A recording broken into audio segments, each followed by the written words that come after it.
Je trouve ça vraiment cool ce qui va se passer dans les prochaines minutes. Vous allez voir. Ça change le beat complètement. Là, on a parlé du deep actualité, là, qui est importante avec un Pat qui est choqué. Là. Vous allez voir les yeux de Pat. Tu sais, le petit emoji là, avec le bonhomme sourire puis les étoiles dans les yeux, dans les yeux. Là. Ah, je m'en viens là-dessus dans les prochaines secondes. Mais entre autres, bravo au Festival des Brasseurs. Puis bravo à la population. On parle d'une année record, 12 000 personnes qui sont allées au Festival des Brasseurs. Sincèrement, je trouve ça vraiment, vraiment beau de voir ça. Hier, il y a eu une annonce de Fitzgibbon du côté d'Alma, 2,5 millions pour le Centre d'excellence des drones à Alma. Évidemment, c'est une technologie qui se développe tranquillement pas vite. Moi-même, en tant que pilote de drone, je comprends l'importance en arrière de ça et du centre d'excellence des drones. Mais là, hier, la marde a pogné parce que Fitzgibbon, là, il est en train de. Le super ministre, là, qui gère à peu près 4 ministères, là, il veut se retirer tranquillement pas vite. Là. Fitzgibbon, le bougonneux, là. Ben, là, hier, ça commence à brasser parce que là, écoute, s'il part, lui, là, ça va être tout qu'un remaniement ministériel, puis il va manquer du monde compétent en arrière. Bref, là, hier, ça éclipse ça. Ça fait partie de l'actualité. Puis une autre affaire, un autre échec du gouvernement, c'est la fin des projets des labs écoles au Québec. Tu sais, il y avait eu Ricardo, euh, qui avait Pierre Lavoie là-dedans, entre autres, qui voulait remodeler le modèle québécois. Quand je vous dis que des fois au Québec, malheureusement, c'est impossible d'avancer puis que les syndicats nous bloquent partout, on en a un autre bon exemple dans ce dossier-là. Ça, on arrête ça là pour tout de suite. Bon! Hey, ça va être cool. J'ai mon chum Pierre cette semaine qui m'a dit: Hey Pat, j'ai de quoi de cool pour toi. Puis, ça va te faire une excellente entrevue pour le show. Puis, quand il m'a dit ça, comme je vous disais tantôt avec le petit bonhomme, mes yeux ont fait comme: Hey, je suis content. On dirait que c'est Noël, puis je sais que je vais avoir mon premier Nintendo dans ma vie. Wouhou, je suis content. Ah non, non, ça va être un moment trippant. Parce que, il dit: Moi, j'ai une connaissance, puis que tu vas avoir du plaisir à parler. Je dis: OK, c'est qui? Et j'ai dit: C'est Youpi. OK, le cave, c'est correct, là, Youpi, là. En plus, Youpi, il parle pas. Et là, c'est lui une traîtrise de cave en disant: Ben, Pat, il y a comme une personne. Ben oui, je le sais qu'il y a une personne en arrière dans Youpi, tu sais. Et je dis: Oui, tu sais, c'est ça. Fait il dit: Ben, écoute, on a l'occasion de parler à Youpi dans les prochains jours. Tu as l'occasion de parler à Youpi. Je suis comme: Hey, c'est une excellente idée. Fait qu'on le reçoit. Il a lancé un livre aussi au cours des dernières années. Le gars, il doit être à la retraite puis il fait d'autres choses dans la vie aujourd'hui. Mais on le rejoint chez lui. Puis je trouve ça intéressant vraiment de parler à Youpi. Il s'appelle Claude Hubert et il est avec nous ce matin. Monsieur Hubert, bon matin. Bon matin. Vous êtes Youpi. Ben, j'étais Youpi, mais on Ouais. m'appelle encore comme ça parce que ça fait partie de ma vie. Hey, c'est hot, c'est hot. Vous avez été Youpi de quelle année à quelle année, Monsieur Hubert? 85, 1985 jusqu'en 1991, donc pendant 7 ans à temps plein. Jusqu'à 91, OK. Ouais, Est-ce que 85, c'était la naissance de Youpi avec les expos ou c'était un petit peu avant ça? Youpi est né en 1979, donc En 79. ouais. Fait que vous avez été la deuxième personne à incarner Youpi dans votre vie, c'est ça? Le troisième, il y en a un qui l'a fait pendant 6 ans. Après ça, il y en a un qui l'a fait pendant 1 an et quelques, le temps de se passer pour d'autres choses. Puis moi, je suis arrivé. Donc, c'est OK. le troisième. Écoute, dans la catégorie recherche d'emploi, là, comment ça marche? Comment tu fais comme, tu sais, dans la vie, là, OK, peu importe, tu fais quoi dans la vie. Vous êtes bouché, là, tu sais, ça fait 20 ans, vous êtes bouché, vous dites: Ah, si, je suis écœuré, moi, d'être dans la viande, j'ai le goût de faire autre chose dans la vie. Comment on en arrive à dire: Ben, écoute, je pourrais être youpi. Comment ça marche, ce processus-là, dans les années 80 ou versus aujourd'hui, encore une fois aujourd'hui, là? Ben, c'est ça. Dans les années 80, il n'y avait pas beaucoup de mascottes au Québec. Il y avait Youpi, puis après ça, il n'y en avait pas beaucoup. Donc, moi, j'étais déjà animateur de mascotte parce que il y avait une mascotte qui existait pour le Petro-Canada. Et la personne qui le faisait cherchait un remplaçant. Donc, OK. il a pensé à moi parce qu'il savait que j'aimais m'amuser, puis j'aimais les enfants, puis bon, j'avais du contact facile avec les gens. Donc, je l'ai remplacé. Et c'est lui qui était comme le deuxième personnage de Youpi. Parce qu'il était approché pour réparer le costume de Youpi au début, parce que le costume venait des États-Unis. Et il était vraiment chaud, c'était fait avec des manteaux d'hiver. C'est la compagnie Harrison Erickson, une filiale des Muppets, là, qui a fait la confection du costume. Donc, lui, en faisant Youpi, puis en réparant Youpi, ils lui ont demandé de faire Youpi. Ce qu'il a fait pendant un an et demi, 2 ans. Et il s'est aperçu qu'il y avait peut-être justement une demande pour des mascottes. Donc, il s'est parti d'une compagnie de mascottes. Et moi, vu que j'allais remplacer déjà dans la mascotte de Petro-Canada, il m'a demandé si ça me tentait de prendre sa place aux expos. Et oui. Donc, je suis arrivé là comme ça. OK, je recommence. Dans le fond, on recule un peu. Vous étiez dans la mascotte de Petro-Canada. C'était quoi l'animal en arrière de la mascotte de Petro-Can? C'était une pompe à essence. Assez drôle, merci.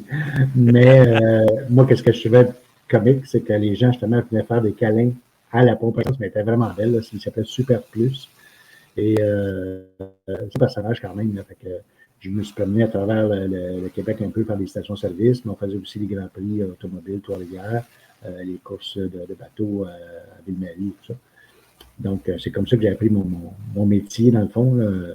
Mais j'ai toujours écouté des émissions, dans le fond, là, avec des toutous, les bananes à split, les Muppets, que moi, j'affectionne beaucoup, là, Kermit et tout ça. D'ailleurs... Je pense que... Oui, je pense que Super Plus, là, c'est trop vieux pour les réseaux sociaux. Ouais. Je trouve rien là, sur la mascotte Super Plus. Mais, dans la catégorie, ça passerait pas en 2024. Là. Une mascotte en pompe à essence, je pense que ça passerait pas partout aujourd'hui. Mais déjà, à ce moment-là, les gens, ils me disaient des commentaires comme, tu sais, dis à ton patron de baisser l'essence et tout. Déjà, à ce moment-là, fait que non, c'est sûr que c'était difficile. Là. OK. Fait que là, on arrive dans le costume de Youpi. Il y a une prestance. Youpi est la mascotte la plus connue à travers le Québec, à travers ces années-là. Là. Et puis, tu sais, je comprends qu'il y a Ronald McDonald, mascotte, oui puis non en même temps. C'est un personnage, là. Mais vous arrivez avec Youpi dans quelque chose qui est grandiose. C'est quoi la différence d'embarquer dans une mascotte de Petro-Canada versus une mascotte de Youpi? Première des choses, entre les deux, quand on enfile le costume la première fois, avant de sortir publiquement pour la première fois, on est-tu stressé? Oui, un peu. Surtout rendu aux expos. Celle de Petro-Canada, j'étais à des contacts un peu, les stations-service, fait que ça se passe à bien. Mais oui, c'est sûr, les premières fois, moi, j'ai étudié le personnage, j'allais au stade, je regardais comment Youpi bougeait et tout. Les réactions, les gens, les réactions de comment les gestes à faire et à faire. Donc, après ça, quand je suis arrivé, moi, la première fois que j'ai embarqué un costume, c'était lors d'une parade à Montréal, la parade de Saint-Patrick à Montréal. Et ça avait été, là, après la parade, j'étais mort de fatigue et d'épuisement mental et physique parce que j'en revenais pas l'attention que les gens avaient avec cette mascotte-là. Là, c'était, je levais le bras, puis les gens criaient. Je faisais déjà des pirouettes là, sur la rue et tout.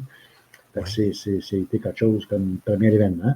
Et après ça, c'est sûr quand on fait le stade pour la première fois aussi, quand tu attends dans le tunnel qui mène vers le terrain, et on nous présente et on sort sur le terrain. C'est incroyable le feeling qu'on a, là, c'est sûr.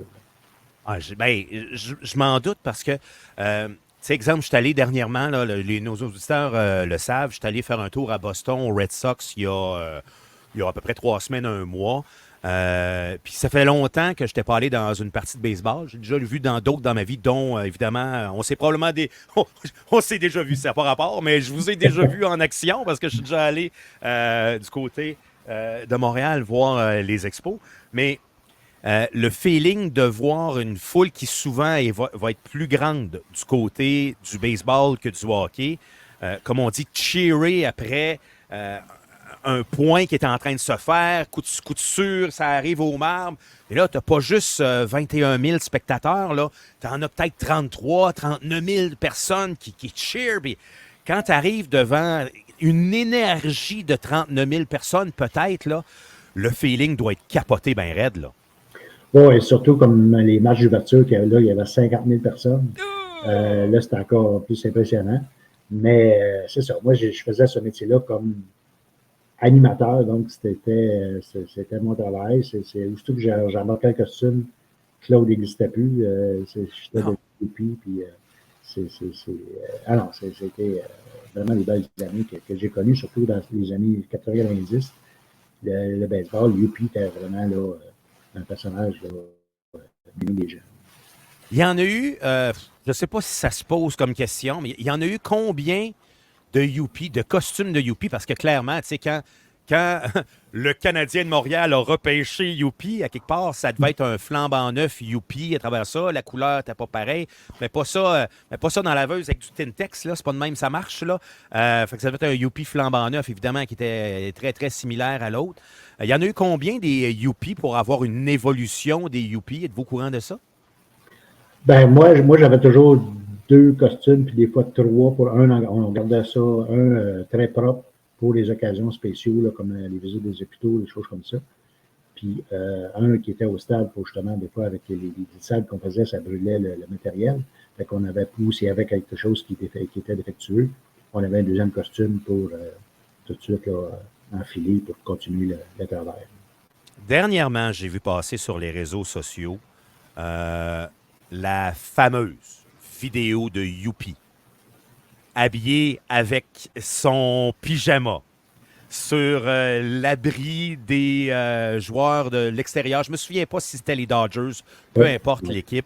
Est-ce que c'est vous qui étiez dans le costume lors de l'expulsion de Youpi où l'arbitre a fait « Toi, Asti, Dawar! » C'est-tu vous qui étiez dans le costume? C'est moi qui étais en costume, ce match-là. J'avais fait moi, je faisais souvent faire des costumes pour Youpi puisse porter. Et j'avais fait faire un pyjama pour que, quand on dépassait 9 manches, un match régulier, j'allais mettre mon pyjama en voulant dire OK, il est à 7 heures, Youpi va aller se coucher, parce que dans le fond, Youpi, ça a toujours été un petit talent d'à peu près 10 ans, à peu près 10 ans. Là, bon. Fait que je mettais mon pyjama à ce moment-là, surtout qu'on dépassait 9 manches. Et ce match-là, qui est vraiment dans l'histoire des expos, puis on m'en parle encore. Là, ça fait 35 ans, le 23 août dernier, puis on m'en parle encore. C'est ça, j'étais à la 11e manche, on était rendu à la 11e manche. Et c'est normal, je faisais du bruit sur l'abri de l'autre équipe, qui était les Dodgers, justement. Bon, je me laissais tomber peut-être assez fort des fois sur l'abri, pour que ça faisait beaucoup de bruit. Et l'entraîneur Tommy Lasorda qui est sorti. C'était vraiment Los Angeles, hein? C'est ça, c'était Los Angeles? Oui, Dodgers, oui. Et Tommy Lasorda, l'entraîneur, il est sorti. Puis au début, il était poli avec moi. Là, il disait, tu veux-tu arrêter de faire du bruit sur l'abri? Mais parce que le match était encore à 0-0. Mais les spectateurs se sont mis à crier après lui. Puis bon, ça a commencé là, à être assez fort. Tellement que justement, l'arbitre au 3e but, Bob Davidson, lui, il en avait assez. Il m'a dit, Youpi, t'es out du match. À ce moment-là, on voit dans les vidéos qui existent là, que je descends un peu très, très triste de l'abri, j'enlève mon pyjama et j'ai été dans mon local. Je suis resté prêt à habiller parce que je me dis, bon, si on gagne, je vais aller sur le terrain et je vais aller féliciter les joueurs. Tu vas aller narguer un peu, là? Ben ouais. Mais c'est ça, les gens ont crié. Puis là, celui qui m'accompagnait, il dit t'es pas le droit d'aller sur le but des joueurs, t'es vraiment en dehors du match. Fait que bon, j'étais prêt quand même. Mais les gens ont crié pendant quasiment, je pense, une manche de temps. Youpi, Youpi, Youpi. Tellement que bon, c'était une autre première aussi qu'un arbitre revient sur sa décision. Il dit OK, Youpi, tu peux sortir, mais reste du côté des expos. Et ça a été une autre première, encore une fois. Ça a été le plus long match des expos. Donc, de la 12e manche, j'ai resté là jusqu'à la 22e manche. Ça s'est terminé à 1h15 du matin environ. Fait que ça a été vraiment une journée assez spéciale. OK. Quelle année de retraite encore de Youpi? Moi? Pour moi? Oui, pour vous. Moi, pour 91. vous. En fait, vous avez... vous n'avez pas eu l'occasion, depuis ce temps-là, plus de mascotte pantoute, ou vous avez rembarqué des fois, je sais pas, dans IW ou peu importe, là? J'ai fait ça pendant 20 ans en tout. Donc, quand j'ai quitté les expos, j'étais avec la machine de Montréal. J'ai fait l'équipe de football. J'ai fait ça pendant les 2 ans. Après ça, il y a eu une équipe de basketball, les Dragons de Montréal. J'ai fait une saison. Ensuite, j'ai été approché par la compagnie justement là, qui fabrique les costumes. Fait que j'étais directeur du service d'animation. Donc, j'avais des animateurs que je formais et que j'ai placés dans différents costumes. Et en même temps, j'ai fait les 2 premières années des Alouettes de Montréal et les 2 premières années de l'Impact de Montréal. Et j'ai fait à peu près environ une centaine de personnages différents dans ma carrière. Jamais Badaboum? J'ai été approché pour tout début de Badaboom. Ah oui? Oui. La veille que Badaboom est sorti, on m'annonçait finalement qu'il y avait déjà un contrat signé avec un animateur. Il voulait plus ou moins l'avoir. C'est pour ça qu'il m'avait demandé. Mais finalement, le contrat était béton. Donc, ils ont dit, ben, on oublie ça. Et j'ai reçu quand même un chèque des Nordiques pour mon trouble d'avoir préparé ma valise. Ah Mais oui? OK. Mais je suis resté avec les expos, puis je suis content d'avoir été resté quand même avec les expos. Mais Badaboum, j'ai été à l'occasion lors des matchs des Nordiques, quand on faisait la caravane l'hiver. Donc, j'ai été m'amuser avec Badaboum. Youpi s'amusait avec Badaboum lors des matchs des Nordiques. Ça avait une ou deux reprises. Ah, quel plaisir. L'évolution, tantôt, M. Hébert, vous nous parliez euh, du, euh, du costume, du premier costume qui était fait pratiquement avec des manteaux de fourrure. Qu'est-ce qu'on a eu comme évolution du costume? Tu sais, y a-tu de la, y a-tu de la climatisée à travers ça? Je veux dire, y a-tu le tuyau du CO2 qui sort par le nez? Là? Tu sais, non, je blague, mais c'était quoi l'évolution du costume? Parce que j'ai jamais embarqué là-dedans dans ma vie. C'est toujours quelque chose qui m'aurait. Qui me fascine, mais en même temps, je me dis, moi, je ne veux pas embarquer dans le soir des autres, là, parce il doit faire tellement chaud là-dedans. C'est quoi l'évolution d'un costume de mascotte? Ben moi, travaillant justement pour la compagnie qui fabrique le costume, parce que là, le costume est fait ici au Québec maintenant. Donc, c'est sûr qu'au début, c'était les manches, c'était fait avec un manteau d'hiver. Le poil, c'était vraiment du poil très dense. Le fond utilisé pour la tête, c'est encore là, c'était du très fond, du fond très dense que l'air ne passait pas du tout. C'était vraiment ça. Donc, en travaillant avec la compagnie qui fabrique le costume, bon, on a trouvé des nouveaux matériaux. J'ai dit, OK, on pourra faire ça, pour faire l'aération au-dessus des bras.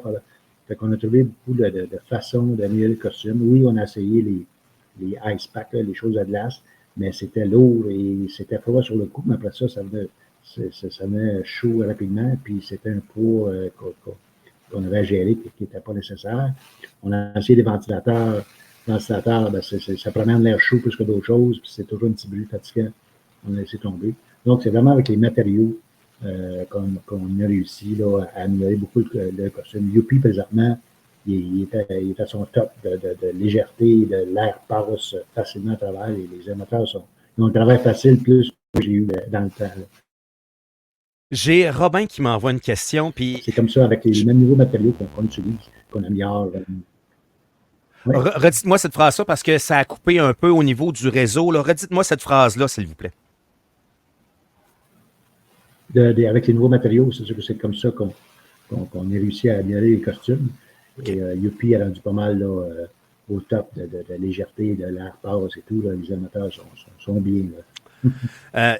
Écoute, je vous pose la question, je la mets à l'écran présentement. Puis moi, c'est pas une question que j'oserais vous poser, mais en même temps, je vous la lance, puis je vous laisse répondre à ça. Bon matin, je serais curieux de savoir combien il gagnait à peu près dans Youpi. Puis je comprends que le salaire, c'est ça. Moi, c'est une question que j'ai un malaise à vous poser cette question-là. Je l'aurais pas posée. Qu'est-ce que vous avez à répondre là-dessus par rapport à un salaire de mascotte, là, tu sais? Moi, non, je ne suis pas gêné. D'ailleurs, j'en parle dans mon livre. Je l'ai écrit dans mon livre, le salaire que j'avais. C'est sûr qu'on ne peut pas comparer les animateurs du Québec et les animateurs aux États-Unis. Moi, les plus hauts que j'ai eus durant une saison, ça a été 35 000. Mais ça comprenait tous les matchs, puis ça comprenait toutes les promos à travers le Québec pendant l'année. Donc, Donc, mais c'est ça. C'était 82 matchs. Non, c'était. Ben, c'est ça, c'est 160. C'est combien de matchs une saison? 80 matchs, ouais, c'est ça. C'est 80 ouais. 80 matchs, plus la sortie à Sainte-Justine, plus la sortie d'une parade, de ci, de ça. Fait que c'était un job à l'année. Puis je me suis oui, je me suis promené à travers le Québec. J'ai été jusqu'au Labrador, j'étais un peu partout. Donc, mais les animateurs aux États-Unis, avoir fait le même métier pendant 20 ans aux États-Unis, je suis encore un peu plus cher, un peu plus riche. Parce que eux c'est dans les 6 chiffres, les salaires. Oui, c'est ça. Il y aurait une porte de garage de plus chez vous à votre garage si vous aviez été aux États-Unis. OK, c'est bon. Puis, juste pour comparer, parce que, tu sais, aujourd'hui, 32 000, quelqu'un qui rentre chez McDo à 20 ans va gagner plus que ça aujourd'hui, en 2024. Là. Je veux dire, l'inflation, livre de beurre, 2,99 $ versus 7,99 $. 35 000, tu sais, si on compare, je sais pas, un salaire de policier dans ces années-là, tu sais, je veux dire, c'était quoi dans l'échelle salariale? Étiez-vous dans un citoyen qui faisait quand même des sous ou vous vous sentiez un peu exploité par ce que vous faisiez? Pas exploité, mais je trouvais que c'était convenable parce que, bon, il fallait que je sois en pleine forme. Donc, c'est beaucoup de temps à préparer trouver des idées, parce que c'est moi là, qui trouvais toutes les idées de sketch qu'on faisait sur les abris et tout. Puis j'ai fait le choix disponible là, vraiment tout le temps. Donc, je trouve que c'est un salaire bien correct pour le temps. Oui, c'était correct pour le temps. Parfait. Excellent. Ouais. C'est bon aujourd'hui. Marjorie nous dit, il me reste encore des petits youpies du McDo, OK? Dans la catégorie souvenirs, là. Mais cette mascotte-là que vous incarniez a amené des souvenirs qui sont encore plus grands que le personnage, dû au personnage que vous incarniez, qui avait une prestance, ça a amené des souvenirs. Je suis persuadé que pratiquement chaque personne que vous rencontrez a un souvenir de Youpi, que ce soit la mascotte directement ou, comme nous dit Marjorie, des petites figurines. C'est sûr que vous avez amené des souvenirs dans la tête des gens. C'est majeur, cette histoire-là. Ah oui, effectivement, tout le monde a une petite anecdote avec Youpi. C'était un des personnages au Québec les plus connus. Donc, surtout que je vois des gens, des fois, avec des casquettes des expos qui se vendent encore très bien. Des fois, je fais comme semblant, vous étiez un amateur des expos, OK, puis on commence à parler. Puis là, finalement, on parle un peu de Youpi. Puis là, quand ils apprennent que c'est moi qui faisais Youpi, ben là, ça part une discussion très drôle. Puis, nous, ça fait un plaisir d'en discuter. C'est pour ça que les gens m'en demandaient des anecdotes et tout. C'est pour ça que j'ai décidé d'écrire un livre, parce que j'avais un ami qui s'appelait Derek Aucoin, que tout le monde a connu. Et oui. Lui, quand il a décédé, avant de décéder, il a écrit un livre pour laisser en legs à son garçon, sa femme et tout. C'est là que quand il est décédé, puis je disais, moi aussi, je vais faire ça, parce que, bon, je vais laisser un leg j'ai 2 garçons. Et ça va leur donner un petit souvenir. Puis en même temps, ben, les gens me demandent. Fait que je suis très surpris des commentaires des gens qui ont acheté mon livre, parce qu'ils apprennent vraiment tout sur moi. Là. C'est comment j'ai commencé, puis les autres mascottes que j'ai fait et tout, jusqu'à justement cette année. Et fait que c'est ça, c'est les commentaires que j'ai des gens que je suis très ému, parce que les gens sont contents de savoir là, qu'est-ce qui s'est passé avec Youpi et tout, puis les anecdotes. Tout le monde a une idée de leur vie qui a été un petit passage de Youpi dans leur vie. Donc, je suis bien content de ça. Au niveau personnage, comment on forme le caractère d'un personnage? Vous disiez, parce que, dans le fond, tu sais, Youpi, tu vois l'autre aller, tu dis, ben moi, je vais prendre la base de l'autre, je vais rajouter telle mimique. Ça, c'est pour vous, pour Youpi, ça va. Mais vous nous avez dit, vous étiez coach de mascotte à travers le Québec. Comment on forge un caractère d'une mascotte? Comment ça marche? Ben, c'est ça. C'est que ça englobe beaucoup de choses. Donc, les gens pensent que tu es costumé, tu peux faire ce que tu veux. Sauf que nous, bon, la compagnie, on représentait quand même des gros noms. On avait le lapin de Slickwick, on avait le tigre SO, bon, ça. Donc, ça englobe bien les choses. Il faut être mime, parce que, bon, on ne parle pas. faut savoir un peu de psychologie pour savoir comment interagir avec les jeunes, les moins jeunes, les personnes âgées. Il faut être athlétique parce qu'il faut être quand même en forme pour ça. Donc, c'est vraiment... Puis chaque personne a sa personnalité un peu qui passe à travers du costume. Moi, les gens me disent encore que tu as encore des gestes de hippie qu'on voit sans que j'aie le costume sur moi. En sortant sa carte Interac chez IGA, là, oh, je suis youpi! C'est ça, mais c'est ça. Fait que c'est sûr que chaque animateur a sa personnalité, mais on essaie de garder comme le fameux coup de poing que Youpi se donnait en dessous du nez. Mais oui. Ça, dans le fond, c'était pour replacer le casque à l'intérieur au lieu de prendre la tête et la replacer. C'était vraiment pour replacer la tête. Mais ça, je disais aux animateurs, ben, ce tic-là, ce geste-là, ça appartient à Youpi. Donc, de trouver une autre façon de replacer le casque si jamais il descend à l'intérieur que faire ce geste-là, parce que bon, ça fait que chaque personnage avait des gestes à lui qu'on essayait de garder là, au fur et à mesure qu'un animateur changeait. OK. Au niveau, on va lâcher un peu Youpi, mais on va parler de quelques secondes de votre parcours avec les expos. Aviez-vous un... Ben, c'est sûr que vous aviez un accès privilégié, la question n'est pas là, mais tu sais, dans le fond, comment se passait votre interaction avec les joueurs? Est-ce que les joueurs, il y avait un respect de Claude directement, tu sais, Galarraga, puis la gang, Martinez, bon, ça c'est une époque, il y a eu toutes sortes d'époques. Comment ça se passait, cette interaction-là, entre les pros qui gagnaient, écoute, 3, 4, 8, 10 millions peut-être, là, ou 5 millions dans ces années-là, versus vous qui était quand même important dans toute l'histoire pour faire venir du monde dans le stade là?